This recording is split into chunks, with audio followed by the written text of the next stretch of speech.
What is up, Lego gang? Nicole here, back at it again for another video. Today I'm going to be reviewing the brand new Harry Potter Ministry of Magic set. This is one of the brand new Summer Wave Harry Potter sets. I'm really excited about it. I know it's gotten a little bit of flack, but it definitely has its pros, and I'm going to focus more on those. And then I'm a positive person. We're gonna talk about how you yourself can improve a design without spending any money, or if you want to spend a little bit more money, I can show you how to do it that way as well. But before we get started, please be sure to subscribe and smash that like button for more content from yours truly. Another housekeeping item, this set was sent to me from Zavi, so please be sure to check them out, and you can use my code right here, Nalissa, for 10% off most Lego purchases, as well as great percentage off other things in their store. They have t-shirts, Funko, toys, all sorts of stuff. So please be sure to check them out, and I have to thank them for sending me this set for free. And they sent it to me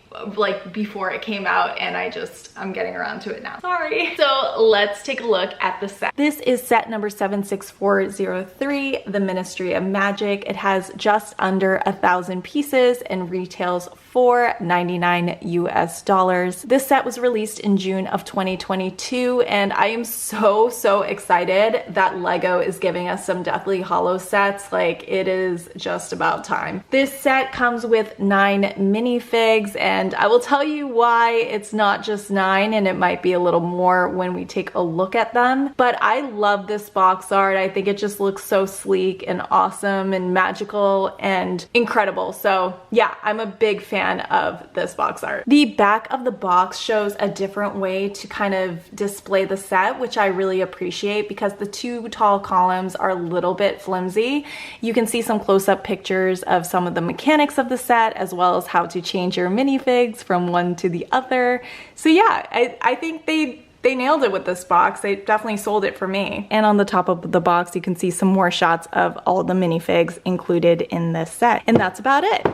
Now, the set includes 9 minifigs, 10 if you include the monochrome wizard statue guy, and 13 minifigs if you include the 3 transformation minifigs. The first minifig is Dolores Umbridge. I absolutely love this minifig, down to the cat scarf she is wearing, of course the Horcrux locket she has, and her Patronus cat. This was so well done. I just think that the printing on the torso is unbelievable, and of course the Patronus is incredible. It's so cool, and I'm so glad we have it. The back of her torso is also printed, which I really enjoy, and she comes with an alternate expression. Now, the Horcrux locket is really cool, because that is actually a printed piece, and that only appears in this set, and I believe 12 Grimmauld Place. So we've never had that printed tile before, and it just, I don't know, it makes me giddy with excitement that we finally do have it, and it looks so good, and true Harry Potter fans will get this. It's just special to have it in Lego form. Next, we have Corbin Yaxley, and I love this minifig. I think they did such a good job with it. Just down to the details of the torso. He's got his little Ministry of Magic like pin thing, and then his wand. The back is also really well done. You can see some printing back there of just like, I don't know the fashion term, but the little buttons that make it all fit nice and, you know, give you those sexy curves that you really desire. He's got great hair, and unfortunately he does not come with a second face, but you really don't need it, considering he is just all the time angry and he just has one expression. He's kind of like Vader. He doesn't need more than one expression. Up next, we have Pius with his long, beautiful locks. I'm a little jelly donut that he has those, but he's got his little like dress vest as well as his blazer, and he also has a Ministry of Magic pin on him.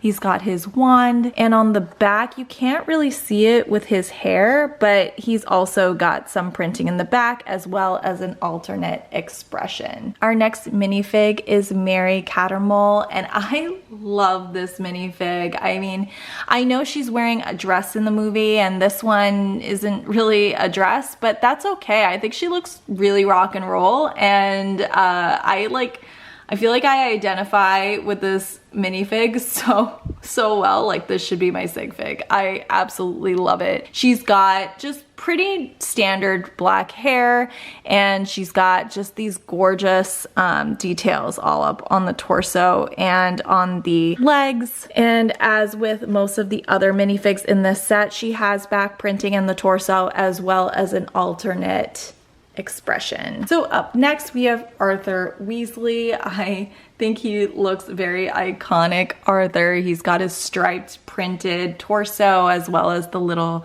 vest underneath.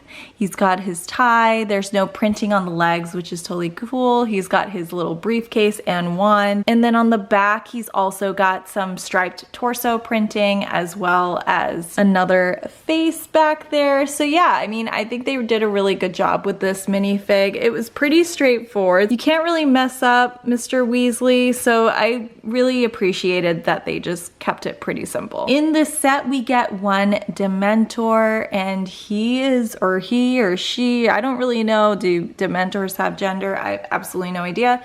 But he or she looks pretty fierce, pretty scary, just as you would expect a Dementor to be. Their cape has some ripped aspects to it, and it's on this like clear wavy tornado thing just to make it seem even more creepy and scary. I would not want to run into one of these.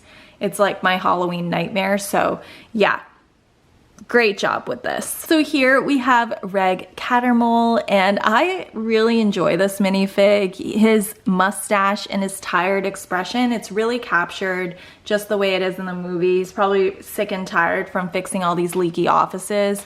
He's got an amazing torso printing, again, a vest. All these guys are super well dressed. I mean, they obviously did not go through a COVID athleisure period, so they are still very well dressed.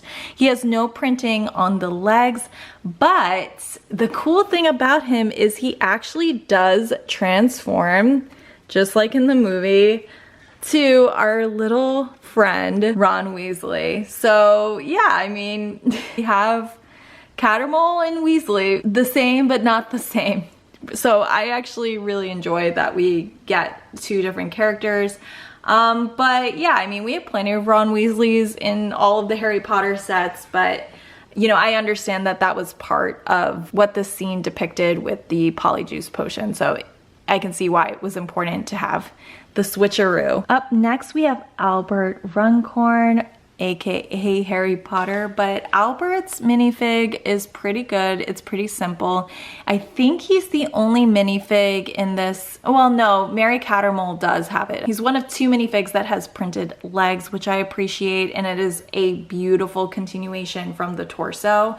So he's wearing this like all black outfit, and here you can see that the trench coat is captured here, which I was worried that it wouldn't look like that. I mean, when I saw he was included in this set, because obviously he would be, because Harry, duh.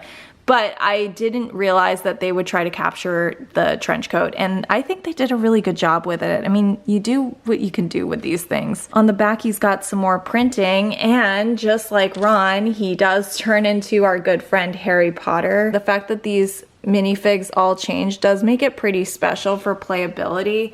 Instead of including just the extra 3 minifigs, they make you change it, so you actually feel like you're going through the scene in the movie, which I think is pretty cool. Up next, we have Mafalda, and I really like this outfit. Of course, in the movie, she has black heels and I believe a skirt, but here they kept it simple, which I can appreciate. So just gray skirt and the striped blazer thing that she wears. This one's a little more maroon than I remember. I think the one in the movie was purple, but it's okay. You definitely know who it is.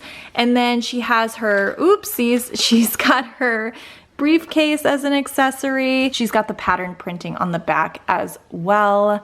And like our boys, she does transform into Hermione, and I have to say, this is my favorite Hermione I think we've ever gotten. She looks so good. The hair, I don't know if this hair is new, but this hair is very much Hermione. The expression, everything about this screams Hermione, and I love it. So this is probably gonna be one of my favorite minifigs of all the Harry Potter sets, which is saying something. So yeah, I love it. And last but not least, we have the monochrome statue on the fountain. And yeah, this is pretty simple. I mean, it's an old dude wizard with a beard, you know? It's very suave, very cool. I love the monochrome figures. He's in all gold and he has these frogs kind of holding him up. So yeah, I mean, it's pretty simple, just blue for the water. Yeah, does the job. I wish it was a little bigger, but that is what it is. So let's now take a look at the set itself. So this is the build as intended in the instruction manual. Now, as you can see here, there are a couple problems with this setup. I mean, the first one would have to be the statue in the middle. In the movies, that is a lot bigger and grander than it is here.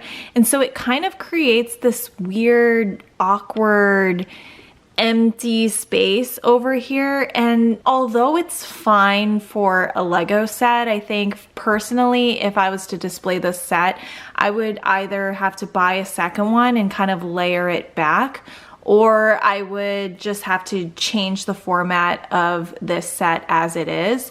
So that's probably my only complaint to that respect. So then my second complaint would be on the structural integrity. Like, as you can see here, these are very tall and they don't have much depth to them. And so that makes them pretty fragile. I've already dropped this set a couple times and it's disappointing every time. I'm pretty sure there are pieces now missing. I know the lamp is missing from the top. I've lost an arm here on the banner. So that is very frustrating and I wish it was different, but I think that's something I'm just gonna have to modify on my own. But overall, the look of this set is really, really nice. I really love the telephone booth. It has these telephone signs all around it, which are actually stickered pieces. So make sure you put those on straight. And then you've got this printed door, which I thought was really unique and special. And you've got the telephone inside. So I really, really appreciated that they included this with the set. And we've already taken a look at this. So let's take a look at each aspect of this build. So as you can see, the columns are pretty mirrored. They were the same building techniques on the top two floors of each column. We used these dynamite pieces stacked together to get these kind of like really cool, interesting details beside the windows to kind of like round it out, which I really enjoyed. And we use these gold leaves here for more like decorative elements. So it is really beautifully designed. Even the masonry bricks thrown in and these like curvy pieces. I mean, a lot of thought and pain and blood and sweat and tears went into designing this set. Like even on the top, we have these like twirly things. It's like, it's a really cool set. Like it's beautifully designed. I'm sure if you wanted to make it into a modular, you absolutely could. You just buy a second set and I don't know, beef it up a little. Here in the middle, we have the Ministry of Magic banner. And so this is unfortunately stickered, but I don't have a problem with that. I just wish that the other side had a sticker too, so that it wasn't just like this weird one-dimensional thing on the build. This piece up here is also stickered with the Ministry of Magic logo. And up here,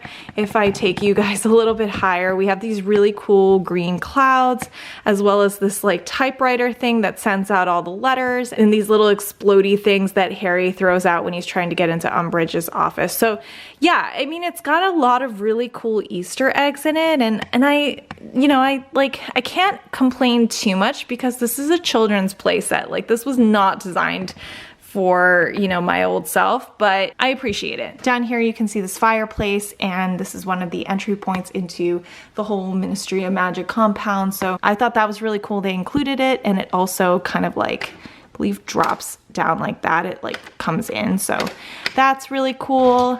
Oops, see, I've already broken the top. It's like not attached very well. Then over here, I really appreciated this little Easter egg here. So when Yaxley is chasing Ron, Harry, and Hermione out of the Ministry of Magic, he starts exploding his wand at them like angrily, and all these like newspapers are like stacked up against the windows and getting stuck, and they're getting all over him. So I really like that they included that. And then down here, you've got a little bit of like violence, but you've got these like angry newspapers that kind of, oops, pop out. You've got this little pin here that you can push and push out all these newspapers. Let me see if I can do this. Yeah, see, dangerous. Watch your eyes. So yeah, definitely hide your kids, hide your wife, wear safety glasses when you're playing with this little contraption over here. So this comes apart at the top, like the whole top comes off like in this portion, so you can kind of put it aside. So let's first take a look at this side. So the very first office that we see is actually Umbridge's office, and it's so cute. Even though she's a horrendously evil person, you can see the cat pictures on the wall,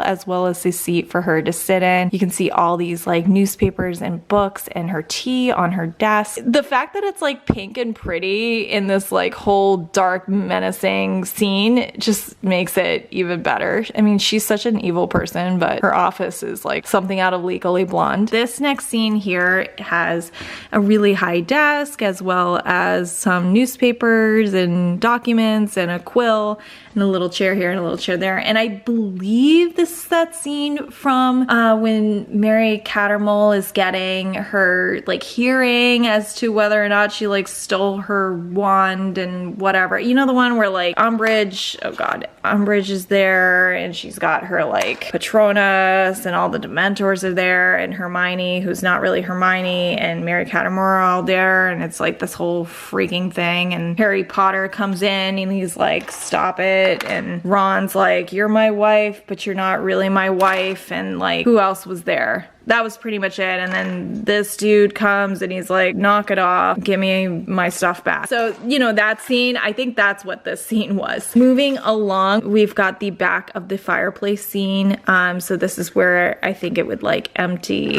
into the Ministry of Magic. So that's a lot of fun. And then the second building has Arthur Weasley's office, and this probably is my favorite little Easter egg in the whole set. This shows Arthur Weasley's little muggle museum basically in here. He's got this like rubber ducky, the family trip to Egypt, a baby bottle, mugs, a tea kettle, fork. What else does he have here? Other various clocks and shiny things, and yeah, he's got like all these really cool things. When I was building this, I was like, what is happening here? But I realized this was his office, and I think it's just really well done. Up next, we have the Hall of Prophecies. We don't actually, I don't believe we see this in Deathly Hallows. I can't remember, it's been forever since I've seen the movie. This was definitely in Order of the Phoenix, and this is from like when Harry, Hermione, Luna, Neville, like the whole group of them go to the Hall of Prophecies, and they start like knocking things down. So I really appreciated how they included this, especially like on the back of this window that was covered, so you can't really see it. But yeah, and this was a really cool build. This had a lot of different layers in it, and then it was like too deep, so you couldn't really, it gives the illusion of depth, which is basically the Hall of Prophecies. So that was, and then here is the newspaper gun, and you can see here, these are like the little triggers for hurting your friends and family's eyeballs. So there's that. Now, as I mentioned before, I have a little bit of a problem with like this setup, like angled with the roof thing on top. I think this just looks very empty. And so one of the ways that was described on the back of the box is you could have like 2 stacks here and then 1 stack there, which I think actually when I was thinking about it before, I thought that that was like pretty dumb. And I don't know if I really agreed with it. So I actually tried it, and I think it works pretty well. I mean, especially if you have it at the right angle. So yeah, I think if you do something more like this, it adds a little more dimension to it. I mean, the other thought process I had is you could take them off like that and just do something like that, and then that creates a little more depth and makes the statue seem a little more grand. But I think the right thing to do, if it's just like come along with me with this, is to grab another set. You'll get 6 more of these little pieces here, and you can kind of like create more of a street that goes back. And I think that's the way to do it. I mean, obviously it's gonna cost about $200. You're gonna have to rebuild it, but I don't know, like there's something about it where I think I would like to see this more as like a street. And not to say that I have a problem with the stacked layout, because I don't, other than the fact it's just very flimsy, and then this like gigantic open space back here, it just like feels weird. So I would probably buy another set and then either double this behind it and like completely remove this top part, or modify the top part, or I would just do as the box says, but then buy a second set and double it. I don't know. If this set goes on sale, I might do just that, because even without it, the set does come with some really cool pieces. So yeah. So anyways, that wraps up my review of the Ministry of Magic Harry Potter set. Please leave me a comment below. Let me know if you picked up this set, or if you have some of the same complaints and critiques that I did. But overall, I do recommend getting this set. I just think that it is highly collectible, and I love the different techniques that they use. So if anything, you can really learn something from building them. The other thing that I like about it is you can modify it. Lego made it extremely easy to move this set around and kind of use your imagination, do really what you want to do. So there's a ton of playability to it, and I think that is the redeeming quality of it, as well as the brand new minifigs we get, the Horcrux and Uxbridge's Patronus. Like, there's some really great qualities about this set that I don't think, if you're a Harry Potter fan or even a modular fan, that you should pass up. There's a lot that you can do here. Even if you just buy a couple of these sets, I know that it's expensive, and the price per piece and rising costs and inflation and whatever. I know despite all that, you can do a really cool modification with this and include it in your Lego city. So all of those things are definitely possible with this set, and that's why I highly recommend it. And if not, you can keep it as it is, or keep the alternate build, and you can display it on your shelf really beautifully if you're just a collector like me. So with all that being said, I will see you guys for the next video. Bye.